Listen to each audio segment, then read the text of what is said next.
I totally agree because I talked to Foye about that. Every single player has an entrepreneurial side. It's rarely talked about, and I love talking about with you guys and shedding light on that.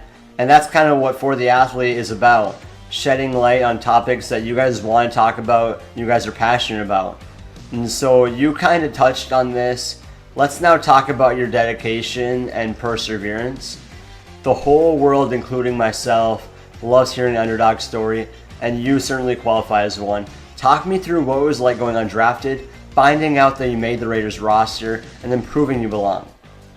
I think that going undrafted was one of the worst days of my life, but also one of the best lessons I ever learned. And that was just about the amount of sacrifice, the willing to keep a sustained motivation towards that lifelong dream and goal, and being told no, and listening to it and not taking offense to it. I didn't take it personally.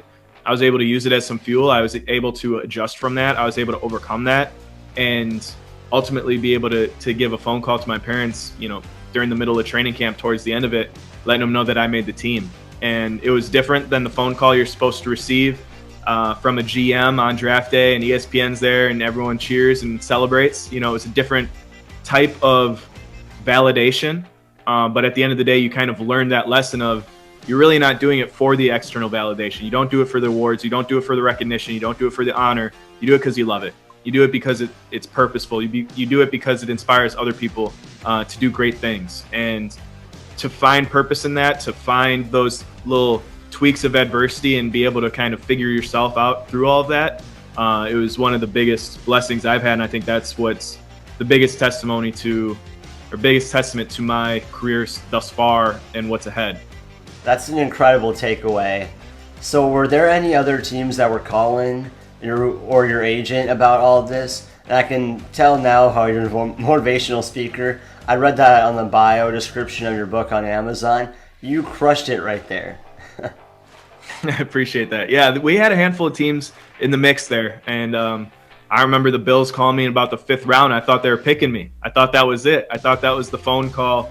And turned out to just be like, hey, we're interested in you as a priority free agent type of guy. So without naming names on all of the teams that were out there, I mean, there was a handful reaching out. And eventually you just have to have that decision with your support system, the people that are in your corner, the people you trust, to be those sounding boards, whether it's an agent, football coaches, fiance, family members, parents, little sister, whoever it was, to be able to say, okay, we're gonna do the best shot. We're gonna give it the best shot we can out there in Oakland, California, and see if we can make a team.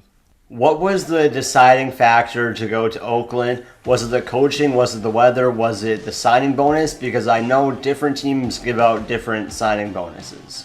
Yeah, so those signing bonuses, man, they were few and far between, differential. It didn't really matter. I wasn't getting offered a whole lot of money one way or another. And it really came down to coaching, came down to style, came down to how their draft shook out in other positions, and just feeling like that I would have a shot on special teams to maybe crack that roster and, just do everything I could to make that happen. And the change in scenery, the change of environment, the guys that brought me along, those veterans that were in the locker room, like it really helped, launch pad that career and be with a bunch of rookies that really laid a foundation there while we were there to do some special stuff.